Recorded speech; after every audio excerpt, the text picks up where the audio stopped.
And I think we're live. Hi, Maeve. Hi. It's good to see you, by the way. It was before Easter, wasn't it? March, the 17th of March, I think, was the last time we were on celebrating our first year anniversary. Wow. Was it? What day is it today? The 25th of April. It's like about 5 weeks? 6 weeks? 5 weeks? Yeah. Wow. Hello. It's good to see you. I'm just making sure my phone is on silent. And I make sure that I can see the comments. We have people join us. Hello, if you comment in the section below so I can see if our comment section. Vicky, thank you very much. Hi. Yes, and we're up and running, Francis. We're up and running. Good. So you're all very welcome. I think over the years now, we can say years, Francis, we've been doing this. We can put it into the plural. Are we there? Imagine. Over the years of doing our rambling tangents, it's about trying to keep things real. Yes. Absolutely. And real in all its glory. So this is what I love about the time we share here on our live shows, that it's real. And the people we have joining us, Vicky and Michelle, who are here this morning, real people. Mm-hmm. And we're here to help in whatever little way we can today. Sure. Yep. Or be helped. Or be helped. We're open to all possibilities. And thanks to our global following that have always given us questions, and they've actually helped us have content for the live shows. And that helps not just themselves, but anybody else watching, either live or on playback. So that's what we try to do. Yeah. So if anybody has any questions they would like to share with us today, we're here. I was had a client the last day, Francis, and they asked, looking for tips, so how can I manage not feeling alone? Okay. So, at the moment, with everything that's going on, or in life in general, or does that matter? Well, just there was kind of a space in her life that if she wasn't studying, if she wasn't doing the phone, if she wasn't doing work, or if she wasn't doing, and then she had this empty time where she was just felt really lonely. Okay. Yeah. And how do I stop feeling lonely is what she was asking me the last day. Magella has arrived. Catherine has arrived. Good afternoon, Catherine. Nice to see you there.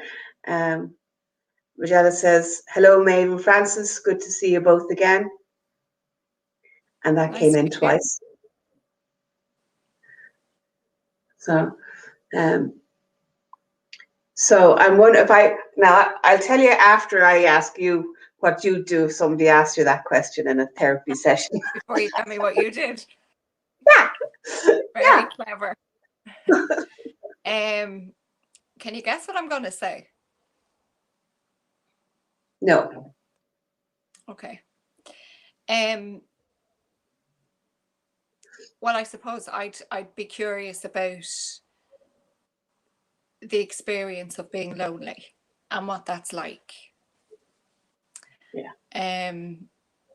I'm guessing probably what I would do is, yeah, really explore that and maybe encourage the client to speak from that place and identify if, and it can be really, really difficult, but maybe to identify not only the feelings or maybe the thoughts that are there, but maybe what the need is.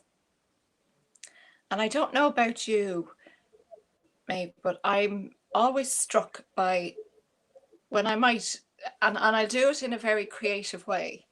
Like, tell me now what it is you need, but maybe via I statements, but it's, I've lost my train of thought now. What was I saying? About the need. Oh, I've totally forgotten what I was going to say. That's okay. So you'd be curious about the loneliness, you said. Yeah, You'd be totally. Nick, I think what I was going to say was something like, we're not very good at identifying what it is we need when we're in a particular experience. But that's what I was going to say. I don't know whether you see this a lot. People go straight to, well, what I need to do, I need to stop this. I need to busy myself. I need to distract this. I need to move away from this experience because there's something wrong with it, or it's not a good place to be. Or, maybe we hear old messages or that, don't be dwelling on things. And what would you want to be thinking about that for? So yeah, I suppose I'd go right into the, tell me about that place.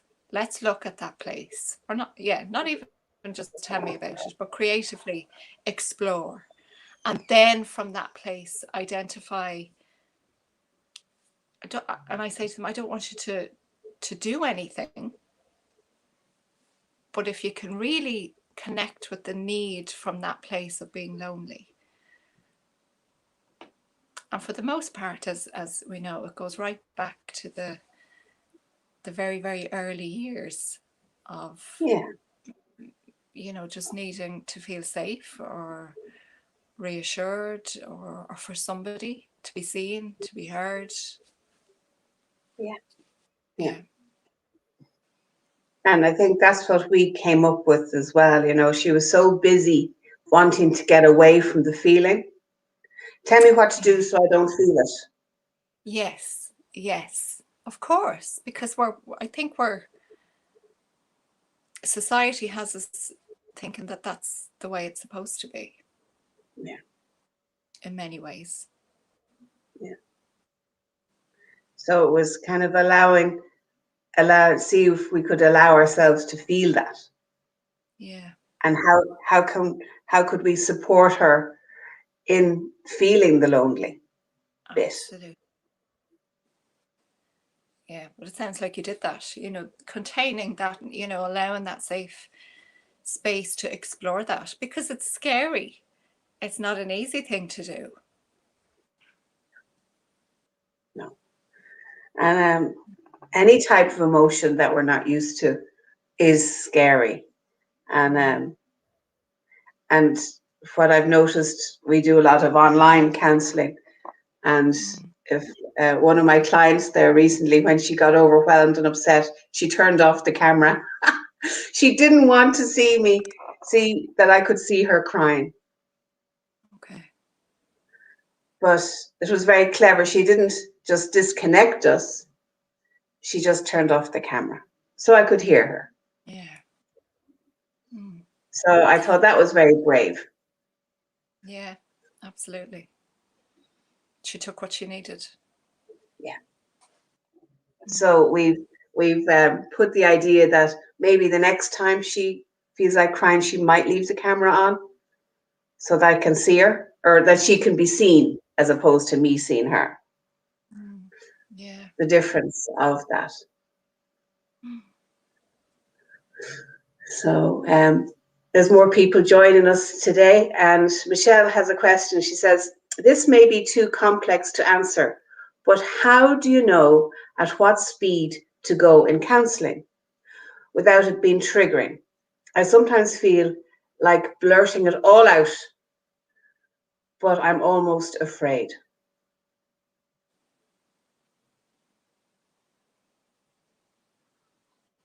So that's a really good question, Michelle.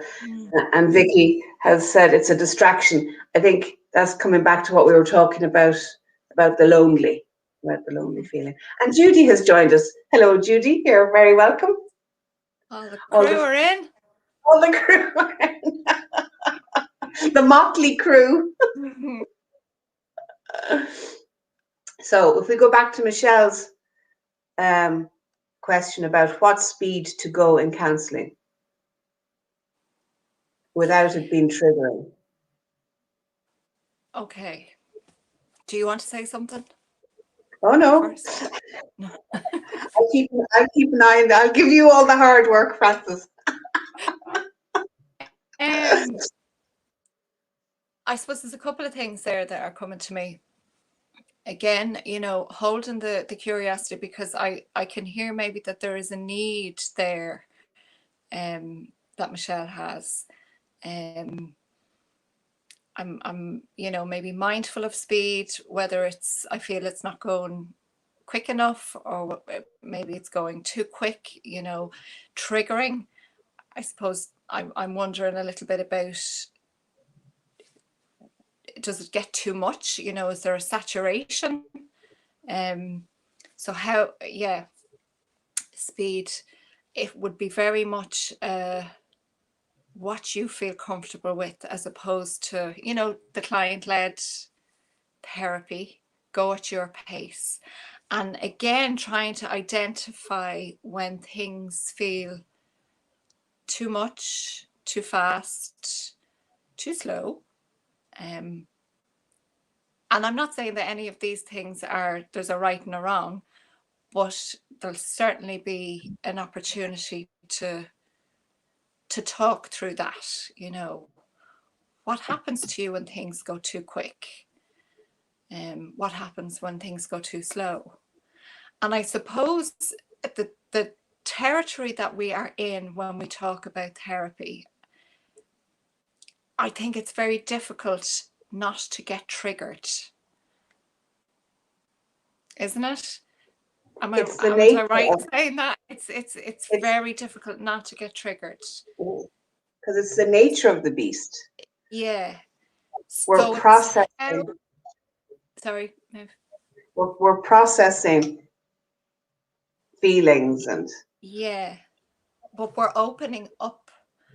You know, it's a bit like, I don't know how many times when I was in my original training, and of course going through the therapy and going through group therapy, and you know, and then chatting amongst everybody else in the group, doing the experiential work on the training days. And I don't know, many times we all said, oh my God, why did we open this can of worms? Because you can't put the lid back on it.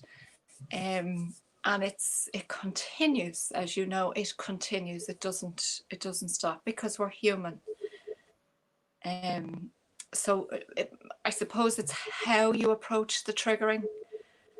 And I suppose I'm curious about the containment that Michelle is experiencing, and does she feel contained?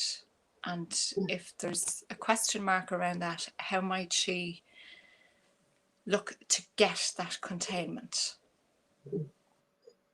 Even just to bring it to your therapist, say it to your therapist. Yeah. You know, because that's what the therapy is about. That's what the therapist is there for, you know. To work at your pace. Yeah. Yeah, but also Judy, to provide. Sorry, Maeve, I think there's a bit of a delay. I keep talking over you. Sorry, but it's to provide that. It's almost like a that place, you know, the edges that we talk about, and that place of boundary where there's a me and then there's another. And when I meet in that respectful meeting point, there is something happening for me. And yeah, and to look at that, when does it feel too much or too little, or I need something, you know. I'm doing that. What does that mean, Maeve? Being met. Yeah. Being met. Judy says, "Hi, Michelle. I had a okay, I've had some traumas and just blurted them out to my counselor as I had to trust that he could help me sort them out. I felt better for dumping them all on him." Yes. Yeah. And I suppose, again, that's coming back to the containment that she talks about, that, you know, she trusted that I can do this. It's almost like, you know, a vomit, get it all out. And then there's a holding space, and it can be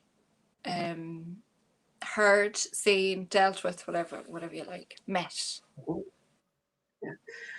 Vicky says, "Michelle, I know when you talk about something, it's already triggering you anyway. So there's the trigger that you need to get out." Yeah. Michelle saying, maybe not actually triggering, but it's leaving it in the room and not taking it home. Yes. It's something I don't always say it, but I often say it, especially, you know, if there's been a lot of stuff in a session, and I don't know, maybe my sense is that we didn't get to everything that maybe the client might have liked to get to. And again, it's a sense, it's not something that they've said. And I say, is there anything you'd like to just mention so that you can leave it here and we can come back to it another time? Yeah. Is that what you mean, Michelle? Just to clarify that.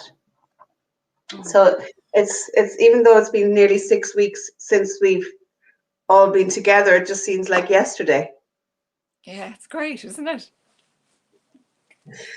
So while we have a lull in the questions there, you know the way we love to talk about attachment. Yeah. Oh, over the years, Francis, over the years. Yeah. Yes, So we do. another colleague of mine introduced me to this book. It's called Attached. How anxious, avoidant, are you anxious, avoidant, or secure? And how the science of adult attachment can help you find and keep love.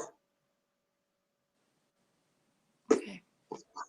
Interesting. So, I mean, so even though I would have studied attachment a long time ago, this was just another, I suppose, lens to look at it from a romantic point of view, and the type of which I'd never thought of myself. So I got really excited about the book. So at the back it says, "Is there a science to love?" In this groundbreaking book, they help to reveal how an understanding of attachment theory can help us find and sustain love. Pioneered by psychologist John Bowlby, we talk a lot about him, in the 50s. And the field of attachment theory explains that each of us behaves in relationship with one or three distinct ways. So anxious attachment, which is people are often preoccupied with their relationship and tend to worry about their partner's ability to love them back. Or the avoidant attached, which is people equate intimacy with a loss of independence and constantly try to minimize closeness. And then you have the securely attached. People feel comfortable with intimacy and are usually warm and loving. It's an interesting read. From all the different things we've talked about with attachment in our lives. Who wrote it? Amir Levine and Rachel Heller. Oh, I know it shows up backwards on the screen. And it can come in audiobook, and there's quizzes in it to figure out, well, what is your attachment style? And what did you find out about yourself, Maeve? oh, anxiously attached. Yeah. But how we can become securely attached, and ultimately that's the goal. Vicky is saying she loves Bowlby. Yes, me too. And then this is taking it just an extra little bit further, comparing stories. There's a lot of Jack and Jill had this kind of relationship, and no matter how much Jack wanted Jill to love him, Jill would never love him. So there's lots of examples. They did lots of case studies with people in college. So there's a lot of stories about people and their relationships, and then you have to try and figure out, well, who is attached, who is anxious, who is avoidant, who's secure. Very So good. and I think one thing that I learned, which surprised me, they talk about when you meet somebody, when there's that push pull in a relationship and you don't know where you stand, and that's like a roller coaster ride. Nothing to everything and nothing to everything. How we can actually get addicted to that. Oh, yes.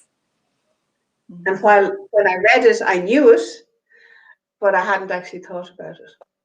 So I just had to share Very my interesting. nice, very Thank easy you. little ones.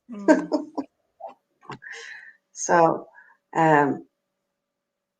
figuring out our attachment styles then can help us in any type of relationship. Absolutely. Doesn't have to be romantic. And Vicky's saying she learned all about Bowlby in college. Oh, very good. Yeah. He's an important one. Yeah. So have you anything to say about attachment while we're waiting for any more questions? Not really. No. I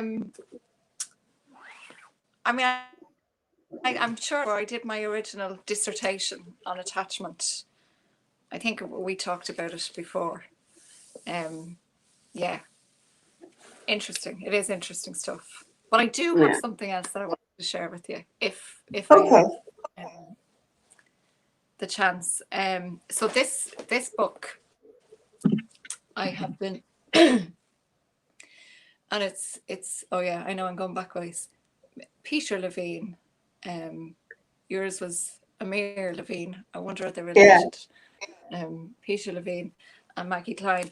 And it's a thick book, but I dip in and out of it, and I was looking for something during the week, and I mean, the other topic that we really love is in relation to boundaries, and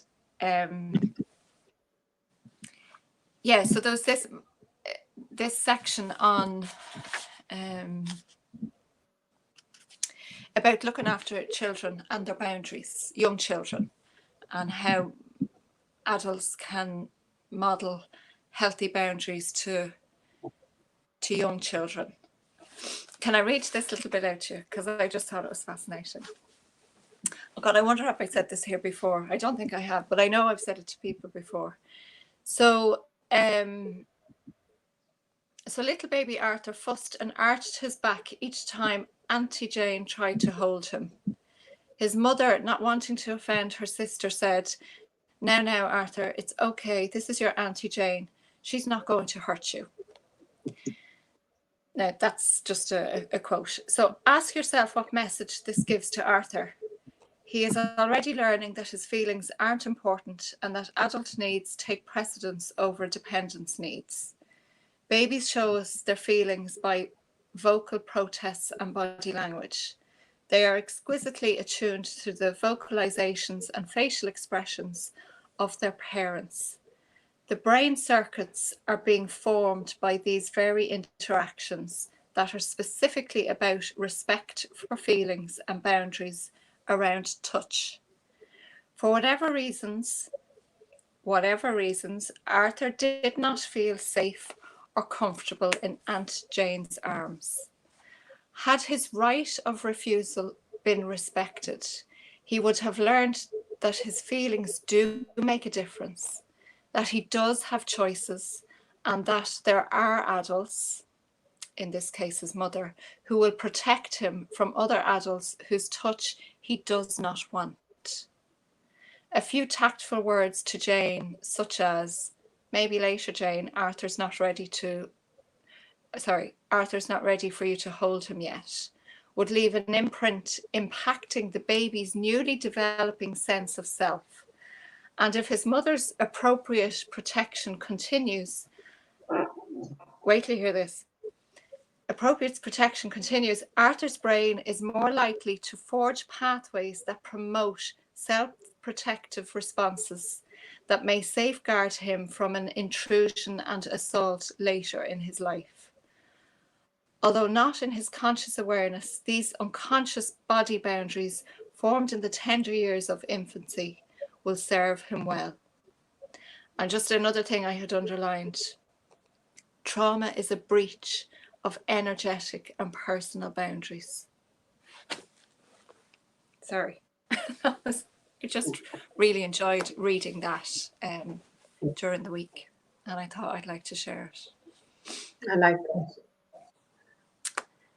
So, and I know you work with babies as well, and their energy is so precious. And of course, I spend a lot of time with a little baby, and just, being so mindful that their way of communicating is either through body language or crying or, giving out, whatever way they do it, and that it's worth listening to and being attuned to. And to think that they're actually setting down their neural pathways before they can even talk. Exactly, yeah. And that what happens in their environment is crucial to that. Yeah. It's fascinating as well. Yeah, it is. Vicky was saying, wow, Francis, I like that. Arthur could just grown up to be a people pleaser and not go along with everything. And how many people pleasers do we meet in therapy? How many people pleasers it happens. Yeah. I'm always amazed at how much even the slightest little thing can have an impact, that we can have such an impact on other people. Yeah.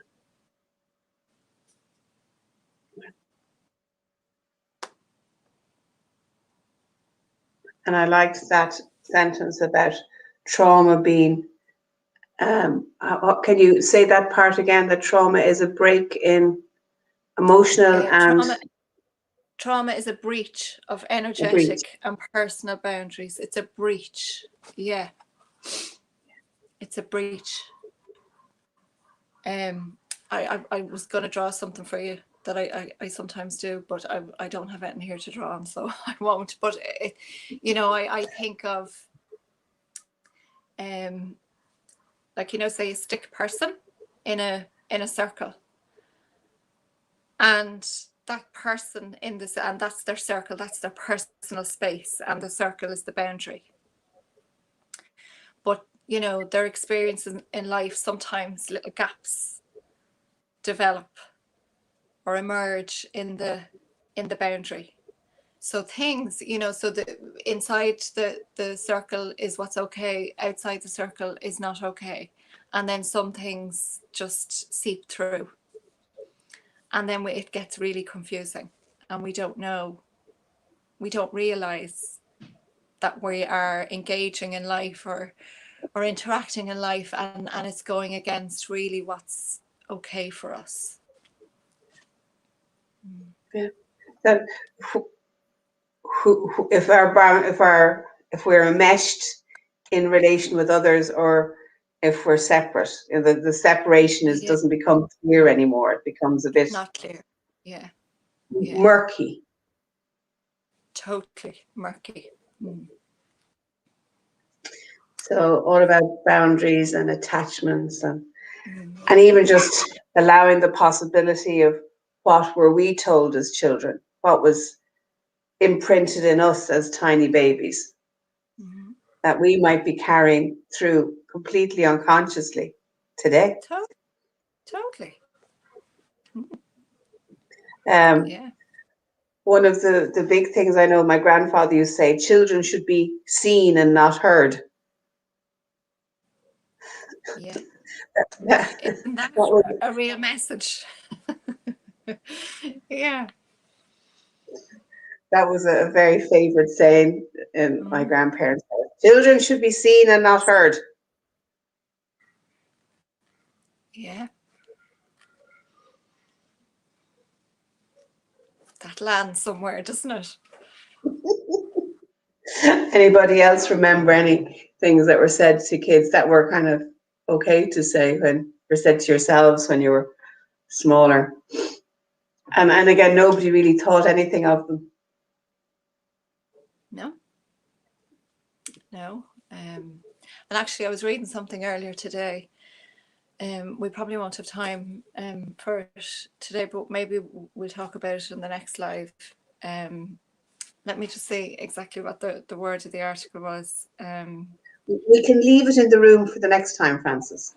Yeah, yeah. So gaslighting in disguise, 12 harmless phrases we need to ditch. And I think, again, you and I have talked here about, and I can't remember what we were talking about, but things that people say that really aren't useful.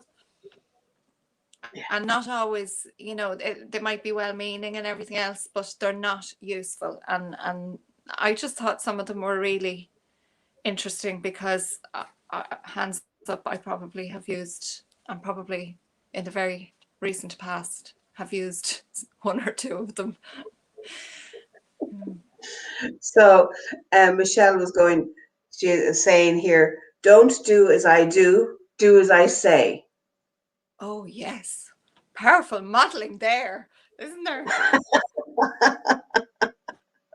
So do you second guess everything that you do with baby Keane? Do you second guess everything now that you're looking at him and you know how powerful your actions and words are with your grandson?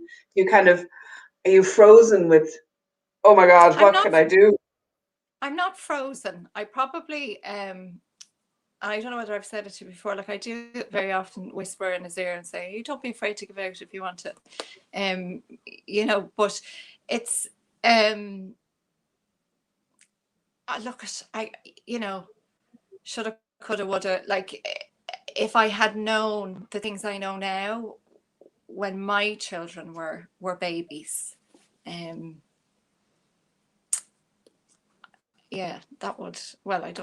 would have liked that. And he's not my baby. I have to remember that. But he is my grandson, and I will engage with him as best I can from that awareness. Yeah. So we do the best we can with the awareness we have. Look at, and that's what we're doing as humans. For the most part, we do the best we can. So how are we doing for time there, Francis? Oh, we're on 34. Well, nearly 35 minutes. We did very well. Go us. So we'll put the name, and if you tell me the name of your book, I can type it in. I've typed in the name and authors for this book in the comment section below, and we can type in the the name and the authors for yours as well when we come off live. This is an amazing book. I just love it. I'm going to send you a picture of it. Like yeah, I love it. Judy says, I really think that we should have gone through parenting classes and learned some of this, as most of us wouldn't have been aware of the impact of something in the example that Francis gave us with the baby and the aunt. Absolutely. And I remember my middle daughter, Grace, she had that way about her, even when she was a baby. Like she would refuse things.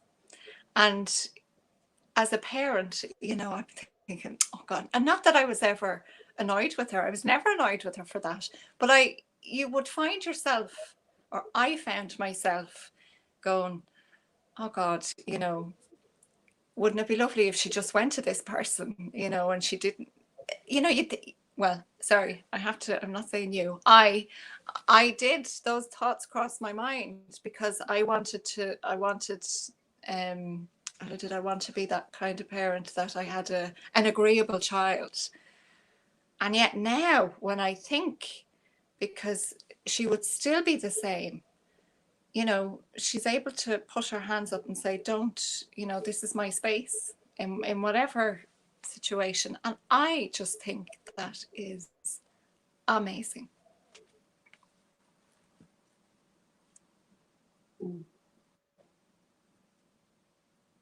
So even though you didn't know at the time, you still listened to her.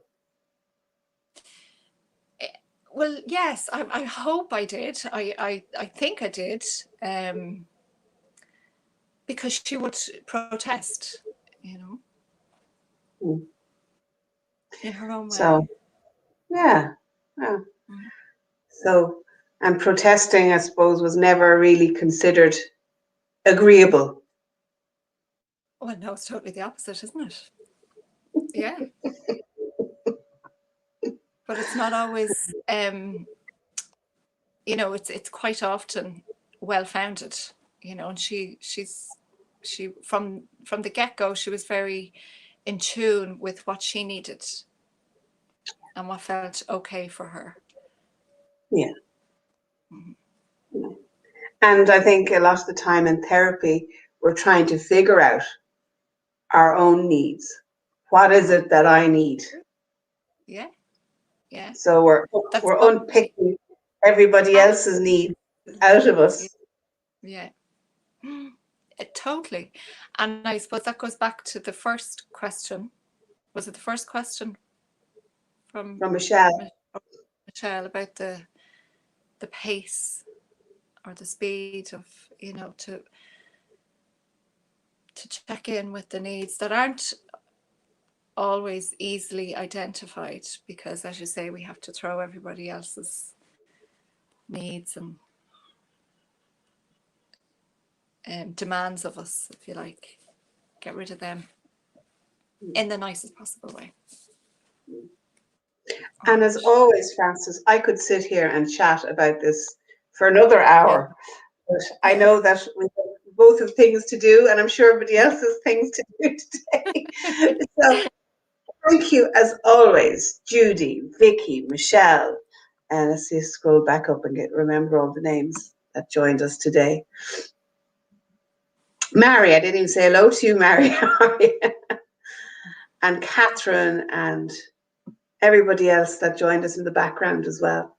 Thank you all so much for making our lives and lives. Yeah, really, very good. I like that. A lovely place to be on this Sunday afternoon.